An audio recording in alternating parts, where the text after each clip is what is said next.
4월 2일 토요일 새벽기도에 하나님 앞에 드립니다. 너희가 나를 사랑하면 나의 계명을 지키리라. 내가 아버지께 구하겠으니 그가 또 다른 보혜사를 너희에게 주사 영원토록 너희와 함께 있게 하리니. 그는 진리의 영이라 세상은 능히 그를 받지 못하나니 이는 그를 보지도 못하고 알지도 못함이라. 그러나 너희는 그를 아나니 그는 너희와 함께 거하시며 또 너희 속에 계시겠음이라. 내가 너희를 보아와 같이 버리지 아니하고 너희에게로 옵니다. 조금 있으면 세상은 다시 나를 보지 못할 것이로되 너희는 나를 보리니 이는 내가 살아있고 너희도 살아있겠음이라. 그날에는 내가 아버지 안에 너희가 내 안에 내가 너희 안에 있는 것을 너희가 아니라. 함께 읽겠습니다.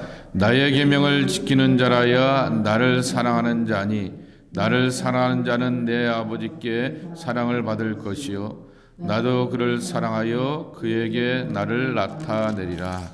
아멘. 매일 성경이 이제 4월이 시작되면서 고난 주간이 있고 부활절이 있기 때문에 다시금 요한복음의 뒷부분을 끝까지 이렇게 나가게 됩니다. 그래서 여기 14장 말씀을 보시게 되면은 예수님께서 약속하시는 그러한 보혜사에 대한 약속입니다. 문학적으로 보게 되었을 때 이 요한복음의 구조적으로 보게 되었을 때 14, 15, 16, 17장 이 네 장이 예수님의 마지막 설교 혹은 마지막 강화라고 말합니다. 여기서 강화는 영어로 표현하면 lecture라고 하는 그러한 뜻이죠. 마지막 강의를 담고 있는데 그 14장 말씀 가운데서 예수님이 하시는 그 사역을 소개하고 그 사역 가운데서 같은 사역의 성질을 갖고 계시는 분이 오신다라고 하는 것입니다. 그래서 어제 예수님의 사역을 소개하였습니다. 예수님은 우리의 구세주가 되실 뿐만 아니라 당연히 또한 보혜사가 되시는 분이다 라고 말씀을 드렸습니다. 보혜사라고 하는 말 영어로 표현하면 메디에이터라고 하는 말인데요. 그 메디에이터라고 하는 말의 뜻은 중간 매개체라고 하는 그러한 뜻을 담고 있습니다. 그래서 예를 하나 들지 않았습니까? 휴대폰을 하나 예를 들면서 그 휴대폰이라고 하는 매개체가 있기 때문에 이쪽에서 저쪽으로 심지어는 여기서 한국을 향하여서 얼굴을 보면서 영상통화를 하면서 서로의 안부와 형편을 묻는 그러한 정말 기술의 세계에 들어가게 되었습니다. 휴대폰의 기술을 가지고서 현대 문명의 혜택을 누리게 됩니다. 그리고 과학의 깊은 세계에 대하여서 감탄하게 되는 것이죠. 우리가 이렇게 발전된 사회에 살고 있구나라고 하는 것을 이 휴대폰이라고 하는 매개체를 통하여서 알게 되는 것입니다. 하나의 메디에이터입니다. 그런데 다만 그 M자가 캐피탈 M으로 대문자로 시작하게 되면은 중보자 또는 매개체라고 하는 보혜사라고 하는 또 다른 의미를 갖게 되는 것입니다. 예수 그리스도를 통하여서 우리는 정말 과학의 세계가 아닌 하나님의 깊고 놀랍고 오묘한 세계를 만납니다. 하나님의 사랑이 이렇게 깊었구나. 하나님의 뜻이 이렇게 넓고도 오묘하였구나. 하나님께서 우리를 인도하시고 계획하시는 그 삶 가운데 산다고 하는 것이 이렇게 편안하고 안전하구나 라고 하는 이 보혜사의 역할을 통하여서 우리는 하나님을 경험하고 하나님을 누립니다. 제가 참 좋아하는 표현이 하나님을 누린다라는 표현입니다. 그 하나님을 누리게 되는 것입니다. 그래서 어저께 말씀하시기를 예수님을 통하여서 영원한 하나님과 함께 가는 것, 하나님의 집을 향하여서 나간다라고 하는 것입니다. 내가 곧 길이요 진리요 생명이다 그랬습니다. 그 길은 어디냐라고 하면은 바로 아버지의 집으로 안내하고 아버지의 집으로 인도하는 동행의 길이다 그랬습니다. 믿음의 사람들은 길을 선택합니다. 이거 제대로 가는 길인가? 찝찝하고 두려워하고 낙심하게 되는데 나와 동행하시고 나와 함께 하시면 나의 길을 인도하시는 그 주님을 경험하면서 주님이 가는 길이니까 맞는 길이겠구만, 주님이 가는 길이니까 안전한 길이겠구만, 때로는 울퉁불퉁한 길을 걸어가기도 하고 또한 이 요란한 요철이 있는 길을 걸어가면서 이건 맞는 길이야 라고 하면서 게시판이 없어서 이렇게 안절부절하기도 하는 것이 우리의 인생사이지만은 내 옆에 길 되시는 주님이 함께하여 주셔서 여기 왔다라고 하시면서 아버지의 집 영원한 곳에 나와 함께하여 주시기 때문에 우리는 하나님과 함께하는 것을 주님을 통하여서 경험하게 되는 것입니다. 두 번째로는 어제 말씀해 보게 되면은 빌립을 향하여서 대답을 하여 주시면서 이렇게 말씀하십니다. 나를 보면 곧 아버지를 보았다라고 하는 것이죠. 빌립이 요청하기를 하나님 아버지를 좀 보여주셨으면 좋겠습니다 라고 하였을 때 예수님을 보면서 하나님 아버지를 보고 하나님 아버지를 경험하라 라고 하는 것입니다. 그런데 예수님은 더 이렇게 놀라운 표현도 쓰시게 되는 것이죠. 예수님이 하신 일을 너희도 할 수 있다라고 하는 것이죠. 근데 여기서 너희는 제자들, 사도들이지만은 저의 일이고 여러분의 일이 되는 것이죠. 예수님이 하신 일을 제자들도 할 수 있고 그리고 이 말씀을 읽는 우리도 할 수 있다라고 하는 것입니다. 실제로 사도행전을 보면서 우리는 사도들의 사역을 보게 되면서 예수님이 보여주지 않게 되었던 베드로의 사역을 압니다. 한번 그렇게 설교하게 되었더니 3,000명, 5,000명이 회심하고 돌아오게 되는 그와 같은 변화의 역사, 복음의 역사를 이뤄가는 것, 정말 예수님보다도 더 큰 일을 이뤄가게 되는 그 약속의 성취를 경험하게 되었던 것입니다. 사도 바울이 교회를 세우고 죽을 자를 살리는 그 생명의 역사를 보게 되면서 하나님의 더 크고 놀라운 일들을 경험하게 되는 것입니다. 그리고는 어제 한마디 약속을 하시게 됩니다. 오늘 약속이죠. 너희가 나를 사랑하면 나의 계명을 지키리라 라고 하는 15절의 말씀입니다. 이 요한복음 14장 15절의 말씀, 너희가 나를 사랑하면 나의 계명을 지키리라 라고 하는 것입니다. 여러분에게 여쭤보겠습니다. 계명을 지키는 일이 쉽던가요? 특별히 사랑의 계명을 지켜가는 것이 쉬운 일이 아닌 것을 우리가 잘 알게 됩니다. 성경은 우리를 향하여서 사랑하라고, 그리고 예수님은 삶 전체를, 공생의 전체를 통하여서 사랑하라고 그렇게 보여주고 가르쳐 주시게 되었지만은 그 사랑하는 것이 쉽지 않은 것을 우리는 경험하게 됩니다. 내가 좋아하는 사람을 사랑하고 나와 코드가 맞는 사람들을 사랑하는 것은 쉬운 길이지만은 그러나 예수님이 그렇게 가르쳐 주신 적이 없습니다. 믿음의 공동체 안에서 삶의 자리 가운데서 살아가는 그러한 일 속에서 거기서 살아가는 일이라고 하는 것은 부딪힘, 갈등도 있는데 예수님은 사랑하라고 하는 계명을 주시게 되었습니다. 그런데 거기에 우리가 그것을 사랑하는 것은 결코 쉽지 않은 것을 삶의 모습 가운데서 그리고 말씀 앞에서 나를 솔직히 비춰보게 되면은 사랑에 대해서 우리는 불완전한 연약한 존재들인 것입니다. 그래서 오늘 예수님이 또 한 가지 약속을 하시게 됩니다. 내가 하나님 아버지, 16절입니다.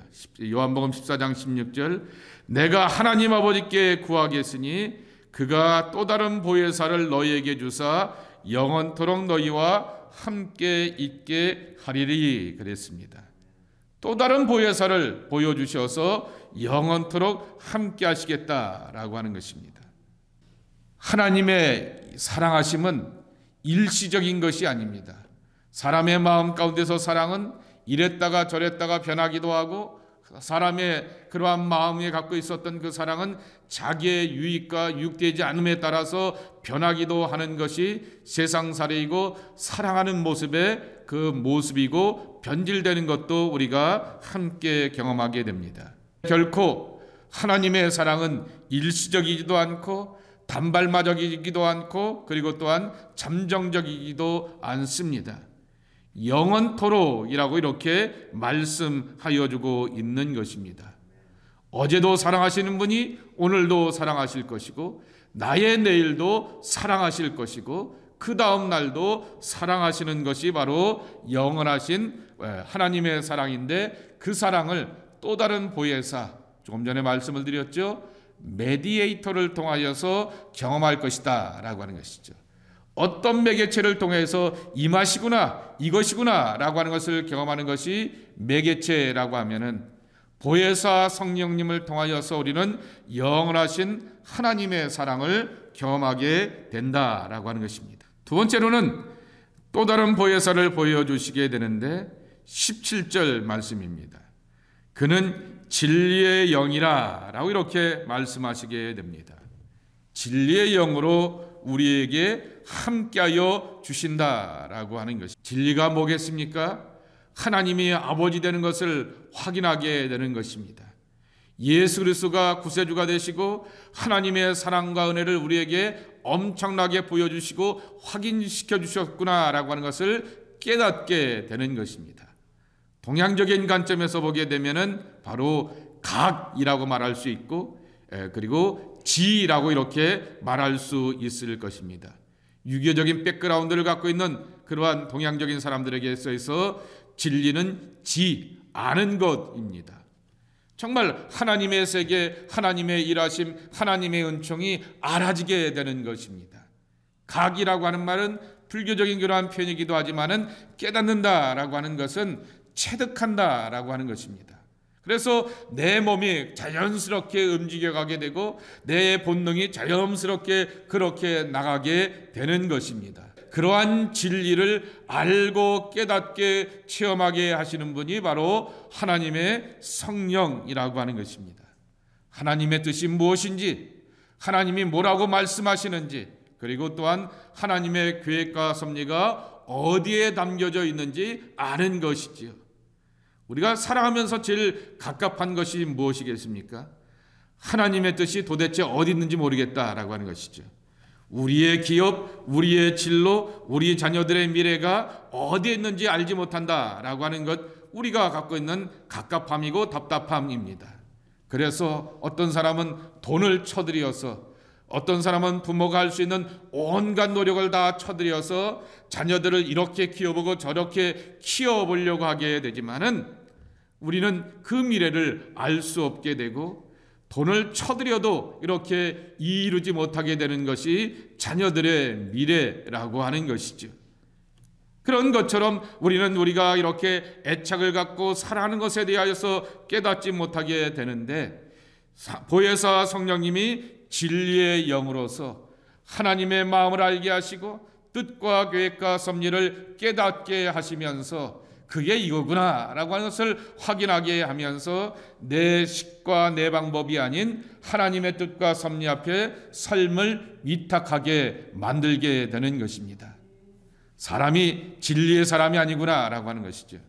나의 수고와 노력과 고생을 통하여서 진리가 알아지는 것이 아니구나 라고 하는 것을 알게 되면서 더욱더 하나님을 믿고 신뢰하게 만드는 분이 바로 우리의 보혜사 성령님이라고 하는 것입니다. 정말 예수님은 아버지의 집으로 가겠다라고 말씀하시면서 염려하지 마라고 말씀하시게 되었지만은 그들에게 보혜사를 약속하여 주시면서 이와 같은 은혜를 드리게 되었던 것입니다. 근데 마지막으로 오늘 예수님께서 우리에게 하시는 약속이 있습니다. 18절, 19절, 20절, 21절에 있는데 다시 오시겠다라고 하는 얘기입니다. 근데 그 다시 오시겠다라고 하는 말씀 앞에 하나의 표현을 우리에게 주시게 되는데 너희를 고아와 같이 버려두지 아니할 것이다 라고 하는 것입니다. 18절이죠. 고아가 아닌 우리에게는 부모가 있기 때문에 부모의 애정과 사랑이 가득한 잔소리를 듣게 됩니다. 그리고 가득 나를 사랑하는 사람을 통하여서 관심의 표현들을 늘 듣게 됩니다. 밥은 먹고 사느냐? 그리고 그렇게 해서 공부가 되겠느냐? 그리고 또한 건강 잘 지켜야지, 마스크 쓰고 다녀야지 라고 하면서 정말 애정이 듬뿍 담겨져 있는 관심과 사랑의 잔소리를 누구로부터 듣냐라고 하면은 내게 가족이 있기 때문에, 부모가 있기 때문에 듣게 되는 것이고, 부모의 경험과 관록을 따라서 이걸 선택해라, 이렇게 하라, 이렇게 하는 게 옳은 길이다 라고 하는 조언을 받게 되는 것입니다. 그러나 고아에게는 자기 마음대로는 할 수 있게 되지만은 주변의 누군가로부터 그러한 관심을 갖고 사랑을 갖는 애정의 소리를 결코 들을 수가 없다라고 하는 것입니다. 그것이 바로 예수 그리스도 안에 사는 사람들과 예수 그리스도가 없는 사람들의 모습이라고 하는 것이죠. 보혜사 성령님께서, 그리고 우리의 구주 보혜사 예수 그리스도께서 우리와 함께하여 주시어서 우리를 향하여서 바른 길과 옳은 길을 향하여서 신앙의 겉면, 좋은 소리, 그리고 잔소리도 해대되어 계시는 것이죠. 제가 말씀을 드렸죠.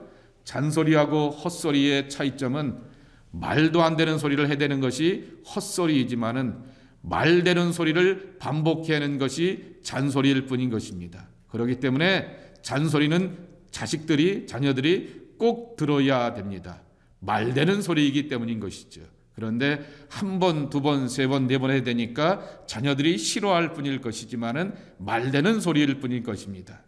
바로 우리는 고아가 아니기 때문에 우리의 보혜사 되시는 성령님, 그리고 우리의 보혜사로 오시게 되었던 예수 그리스도를 통하여서 신앙과 삶의 말되는 소리를 반복하여서 듣고 깨닫고 체험하면서 그렇게 바른 길로 옳은 길로 인도함을 받게 되고 그렇게 선택하면서 갈 수 있게 되는 것입니다.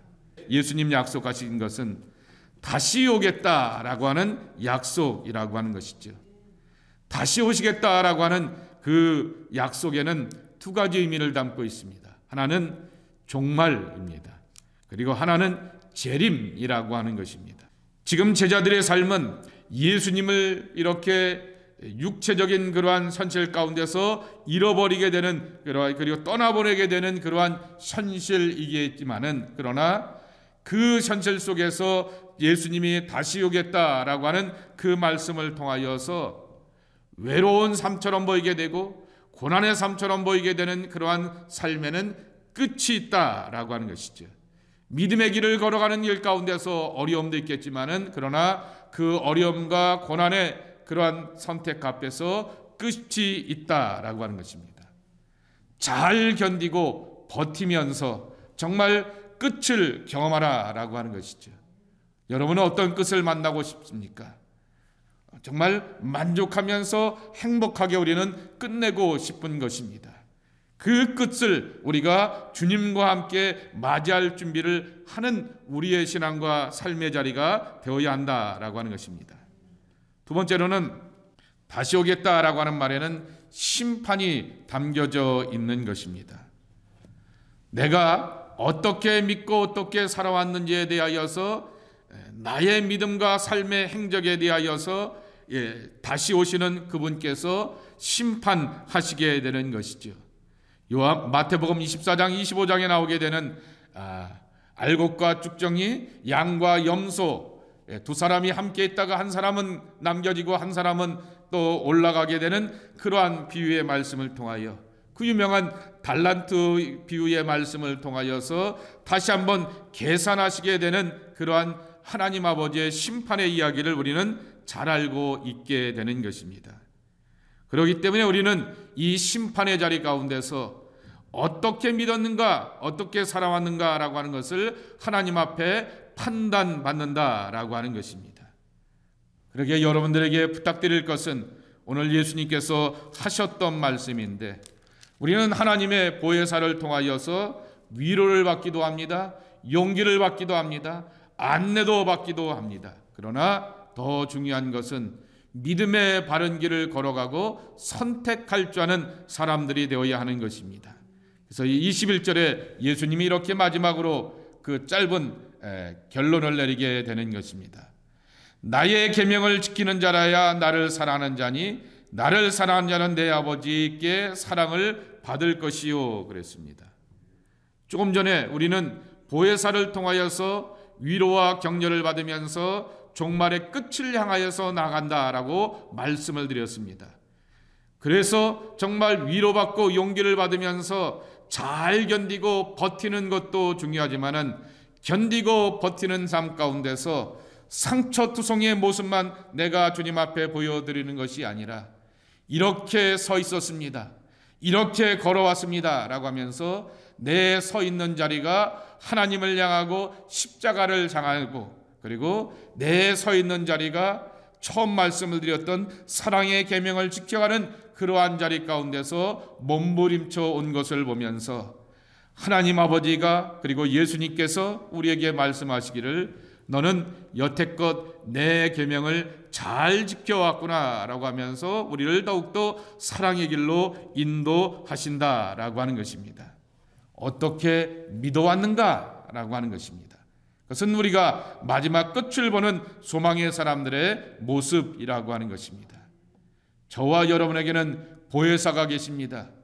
예수님이 보혜사가 되어주셨고 또 예수님이 약속하시게 되었던 성령님이 보혜사가 되셔서 지금도 저와 여러분의 육체 가운데, 영혼 가운데, 가정과 일터와 삶의 자리, 그리고 여러분의 예비하는 자리 가운데 함께하여 주십니다.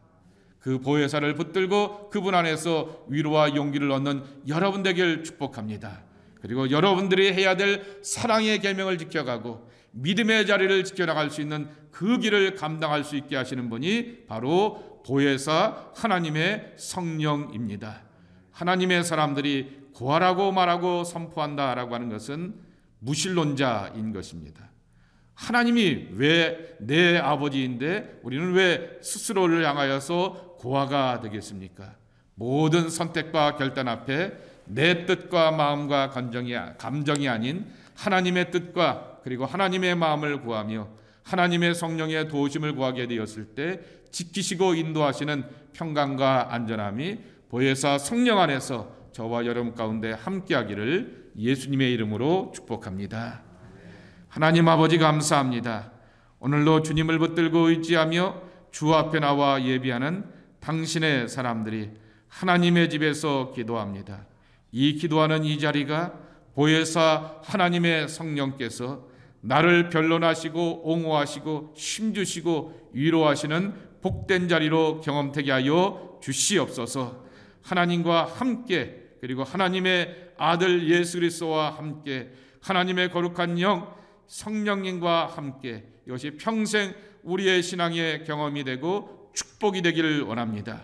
믿음의 길을 선택하고 삶의 수많은 선택과 결단 앞에서 걸어갈 때 내가 먼저 선택하고 결단하는 것이 아니라 가르쳐주시고 깨닫게 해주시고 안내해주시는 성삼일체 하나님의 인도하신 가운데 나가는 복된 주님의 자녀들이 되게 하여 주시옵소서. 오늘도 하나님 앞에 나와 예비하는 당신의 사람들의 그 기도와 간구 가운데 크고 놀라운 은총으로 함께 주시기를 소망하올 때 예수님의 이름으로 간절히 축복하며 기도하옵나이다. 아멘.